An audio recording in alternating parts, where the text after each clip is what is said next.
നമസ്കാരം, എൻ്റെ പേര് അലി അക്ബർ. കൊല്ലത്താണ് വീട്. ഞാൻ PSC പഠിക്കുന്നവർക്ക് ഒരു ആയിക്കോട്ടെ എന്ന് കരുതി ഒരു യൂട്യൂബ് ചാനലുമായിട്ട് നിങ്ങളെ മുമ്പിലോട്ട് വന്നിരിക്കുകയാണ്. അപ്പം നമ്മൾ കുറേ നാളായിട്ട് പഠിക്കുന്നു, നമ്മൾ റാങ്ക് ലിസ്റ്റോട്ട് നമുക്ക് എത്തിപ്പെടാൻ കഴിയുന്നില്ല, അല്ലെങ്കിൽ നമ്മൾ പരീക്ഷ ചെയ്തിട്ട് നമ്മൾ സപ്ലിയിലായി പോകുന്നു, നമുക്ക് മെയിലിലോട്ട് എത്താൻ പറ്റുന്നില്ല. ഇതിന് മെയിനായിട്ടുള്ള കാരണം എന്താ? നമ്മുടെ പഠിത്തത്തിനൊരു ഓർഡർ ഇല്ല. നമ്മൾ ആ ഓർഡറിൽ പഠിച്ചെങ്കിൽ മാത്രമേ നമുക്ക് ആ ലക്ഷ്യസ്ഥാനത്തിലോട്ട് എത്താൻ കഴിയത്തുള്ളൂ. എപ്പോഴും അത് മെയിനായിട്ട് ശ്രദ്ധിക്കണം. കാരണം ഇപ്പോൾ ഹിസ്റ്ററി എടുത്ത് പഠിക്കുന്ന ഒരാളാണെങ്കിൽ അയാൾ ഹിസ്റ്ററിയൊക്കെ പാടുള്ള സബ്ജക്റ്റ് ആയിരിക്കും. അപ്പോൾ അയാൾ കുറച്ച് പഠിച്ചതിന് ശേഷം ഇത് പാടുള്ള സബ്ജക്റ്റ്, ഇനി കുറച്ച് സയൻസ് നോക്കും എന്ന് പറഞ്ഞ് സയൻസിലോട്ട് പോകുന്നു. അദ്ദേഹത്തിന് ആ സയൻസ് എളുപ്പമായതുകൊണ്ട് അയാൾ സയൻസ് കണ്ടിന്യൂ ചെയ്ത് നോക്കിക്കൊണ്ടിരിക്കുന്നു. അപ്പോഴത്തേന് ഹിസ്റ്ററി അവിടെ കിടക്കുന്നു. പിന്നെ എക്സാം ഹാളിൽ പോകുമ്പോഴത്തേന് ഹിസ്റ്ററിക്ക് മാർക്ക് കുറയുന്നു. നമുക്ക് പാടുള്ള സബ്ജക്റ്റ് ഏതാണ്, അതിനായിരിക്കണം നമ്മൾ ഫോക്കസ് മെയിനായിട്ട് ചെയ്യേണ്ടത്. അപ്പം നമ്മൾ എങ്ങനെ ആമയെ പോലെ സഞ്ചരിച്ചിട്ട് എന്താ കാര്യമില്ല. നമ്മളെ പഠനം എങ്ങനെ ആയിരിക്കണം? ചീറ്റപ്പുലിയെ പോലെ വേഗത്തിലായിരിക്കണം. കുറഞ്ഞ സമയം കൊണ്ട് കൂടുതൽ അറിവ് നമ്മളെ കൈക്കലാക്കാൻ നോക്കണം. എന്നെങ്കിൽ മാത്രമേ നമുക്ക് നമ്മുടെ ലക്ഷ്യസ്ഥാനത്തിലേക്ക് എത്താൻ കഴിയുള്ളൂ. അപ്പോൾ ഇന്ന് ഞാൻ വന്നിരിക്കുന്നത് ഒരു കൊച്ചു ടോപ്പിക്, നമ്മൾ ഒരുപാട് കേട്ടിട്ടുള്ള എക്സാം പേപ്പറിലൊക്കെ കണ്ടിട്ടുള്ള കേരളത്തിലെ പ്രധാന കുറേ വർഷങ്ങളുമായിട്ട് അതൊരു ഓർഡറിൽ ഞാനങ്ങ് പറയാം. ഈ ഓർഡറിൽ നിങ്ങൾ എഴുതി വെച്ചോ അല്ലാതെ എങ്ങനെ പഠിക്കുവാണെങ്കിൽ നിങ്ങൾക്ക് കേരള ഹിസ്റ്ററിയിൽ നിന്ന് മാർക്ക് പോകത്തില്ല, ഞാൻ ഉറപ്പ് തരാം. ഈ ഓർഡറിൽ തന്നെ നിങ്ങൾ പോകണം. ഓർഡർ ഇല്ലാതെ വരുമ്പോഴാണ് അവിടെ ഈ ഏത് വർഷവും ഇതാണെന്നൊന്നും നമുക്കറിയാം, നമുക്ക് കൺഫ്യൂഷൻസ് ഉണ്ടാകുന്നത് ഹാളിൽ. അപ്പം നമുക്ക് ആ വർഷങ്ങളോട്ടൊന്ന് പോവാം. കേരള ഹിസ്റ്ററി ആദ്യം വരുന്ന വർഷം 1695. അഞ്ചുതെങ്ങ് കോട്ട രൂപീകരിച്ച വർഷമാണ് 1695 എന്നറിയപ്പെടുന്നത്.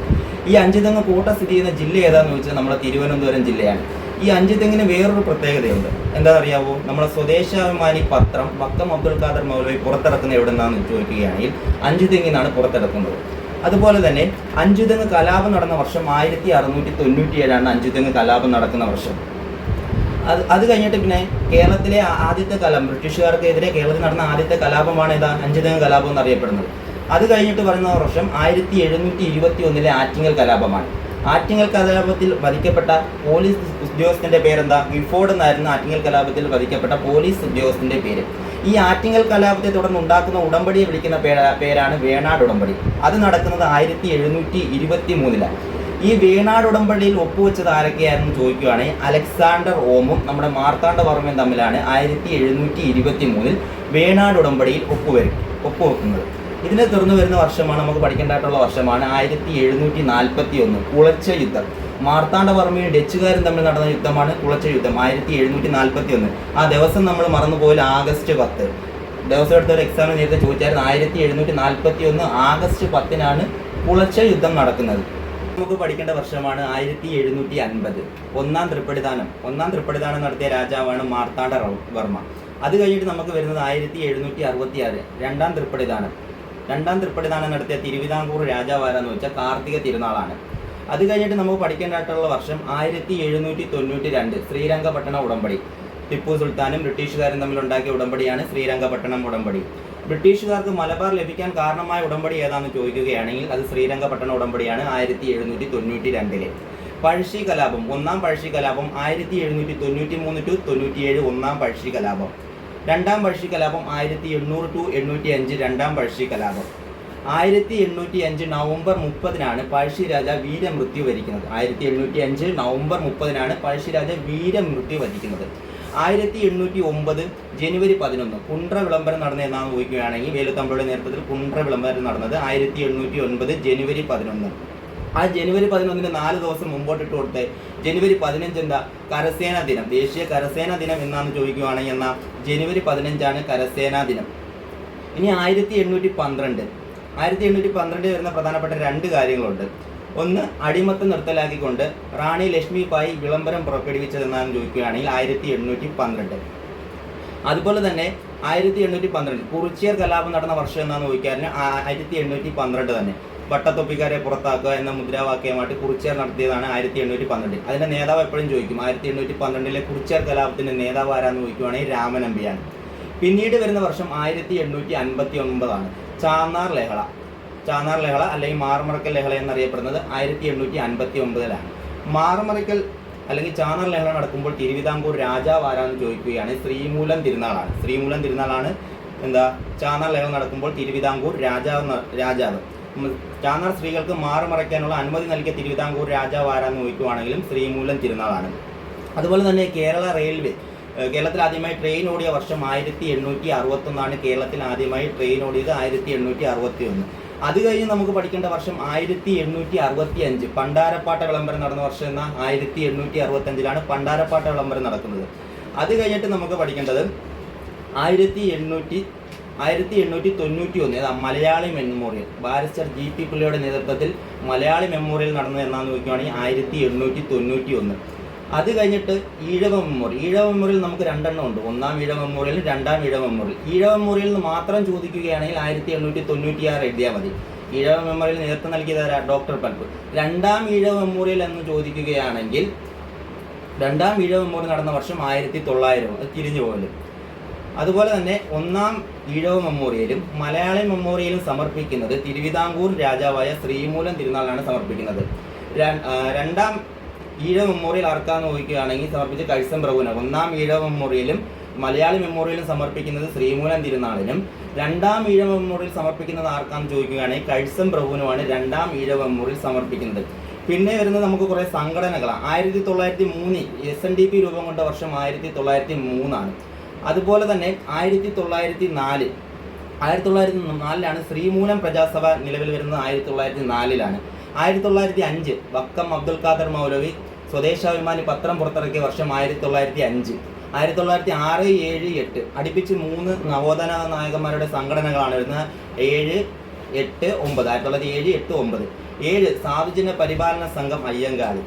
8 യോഗക്ഷേമ സഭ VT പട്ടതിരിപ്പാട്.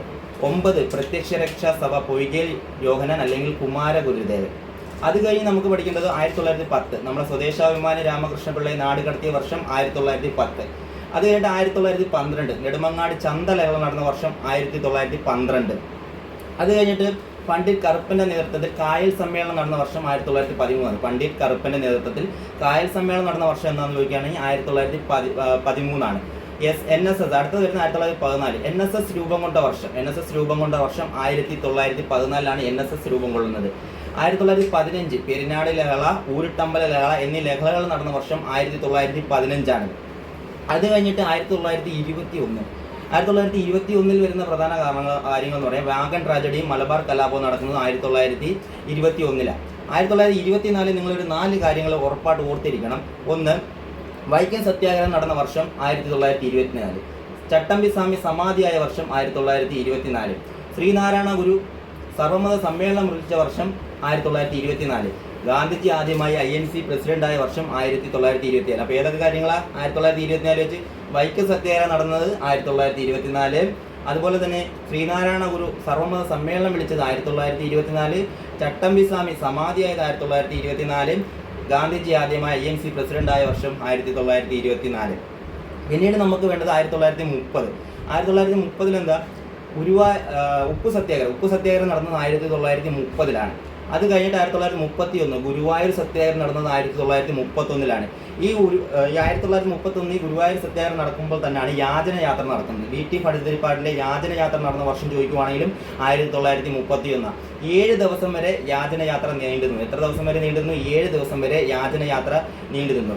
1935 C. കേശവന്റെ കോഴാഞ്ചേരി പ്രസംഗം നടന്ന വർഷം എന്നാന്ന് നോക്കുകയാണെങ്കിൽ 1935. 1936 ബന്ധപ്പെട്ട് നമ്മളൊരു 3 കാര്യങ്ങൾ നമ്മൾ 1936 ബന്ധപ്പെട്ട് ഓർത്തിരിക്കണം. ഒന്നാമത്തെ കാര്യം ക്ഷേത്രപ്രവേശന വിളംബരം നടന്നത് 1936. AK ഗോപാലന്റെ നേതൃത്വത്തിൽ പട്ടിണി ജാഥ നടന്ന വർഷം 1936. ആരാ AK ഗോപാലൻ? ലോക്സഭയിലെ ആദ്യ പ്രതിപക്ഷ നേതാവാണ് AK ഗോപാലൻ. അതുപോലെ തന്നെ ഇന്ത്യൻ കോഫി ഹൗസിന്റെ പിതാവ് എന്നറിയപ്പെടുന്ന ആരെയാന്ന് ചോദിച്ചാലും AK ഗോപാലൻ. അപ്പോൾ അദ്ദേഹത്തിന്റെ നേതൃത്വത്തിൽ പട്ടിണി ജാഥ നടന്ന വർഷം 1936. അതുപോലെ തന്നെ വൈദ്യുത സമരം തൃശ്ശൂർ ജില്ലയിൽ വൈദ്യുത സമരം നടന്ന വർഷം ഏതാണെന്ന് ചോദിച്ചാലും 1936. ഇനി 1940 മൊറാഴ സമരം കണ്ണൂർ ജില്ലയിൽ മൊറാഴ സമരം നടക്കുന്നത് 1940. 1941 കാസർഗോഡ് ജില്ലയിൽ കയ്യൂർ സമരം നടക്കുന്നത് 1941. 1942 കീഴറിയൂർ ബോംബ് കേസ് നടന്ന ജില്ല കോഴിക്കോടാണ്. അത് നടന്നത് 1942. ഇനി അത് കഴിഞ്ഞ് വരുന്നത് 1946. 3 സമരം: പുന്നപ്ര വയലാർ സമരം, കരിവള്ളൂർ സമരം, തോൾവിറക്ക് സമരം. പുന്നപ്ര വയലാർ സമരം 1946, തോൾവിറക്ക് സമരം 1946, കരിവള്ളൂർ സമരം 1946. പുന്നപ്ര, വയലാർ, ആലപ്പുഴ ജില്ലയിലാണെങ്കിൽ തോൾവിറക്ക് സമരം കാസർഗോഡ് ജില്ലയിലാണെങ്കിൽ കരിവള്ളൂർ സമരം കണ്ണൂർ ജില്ലയിലാണ്. അത് കഴിഞ്ഞിട്ട് നമുക്ക് പാലിയം സത്യാഗ്രഹം 1947 പാലിയം സത്യാഗ്രഹം നടക്കുന്നത് 1947. പാലിയം സത്യാഗ്രഹത്തോടനുബന്ധിച്ച് മുതുകുളം പ്രസംഗം നടത്തിയ നവോത്ഥാന നായകനായ മന്നത്ത് പത്മനാഭനാണ് പാലിയം സത്യാഗ്രഹത്തോട് അനുബന്ധിച്ച് മുതുകുളം പ്രസംഗം നടത്തുന്നത്. അതുപോലെ തന്നെ പിന്നത് നമുക്ക് ഒരെണ്ണ സമരം നടന്ന ജില്ല ഏതാ? ആലപ്പുഴ ജില്ലയിലാണ് ഒരെണ്ണ സമരം നടക്കുന്നത്. 1956-57 കാലങ്ങളിൽ ഒരെണ്ണ സമരം നടക്കുന്നത് ആലപ്പുഴ ജില്ലയിലാണ്. അവസാനമായിട്ട് ഓർത്തിരിക്കേണ്ടത് 1959 വിമോചന സമരം നടന്ന വർഷം ഏതാണെന്ന് ചോദിക്കുകയാണെങ്കിൽ 1959. അപ്പോൾ ഇത്രയാണ് കേരളത്തിലെ പ്രധാനപ്പെട്ട വർഷങ്ങൾ. ഇനി ഞാൻ മറന്നുപോയതോ അല്ലെങ്കിൽ ഓർക്കാത്തതോ കുറച്ച് വർഷങ്ങൾ ചിലപ്പോൾ നിങ്ങൾക്ക് അറിയാവുന്നതാണ്. അങ്ങനെയുള്ള വർഷങ്ങൾ നിങ്ങൾക്ക് അറിയാമെങ്കിൽ നിങ്ങൾ കമൻ്റായിട്ട് രേഖപ്പെടുത്തുക. അപ്പോൾ ഇതിലും നല്ലൊരു വീഡിയോ ആയിട്ട് നിങ്ങളുടെ മുമ്പിലോട്ട് വരാമെന്ന് പറഞ്ഞുകൊണ്ട് നന്ദി, നമസ്കാരം.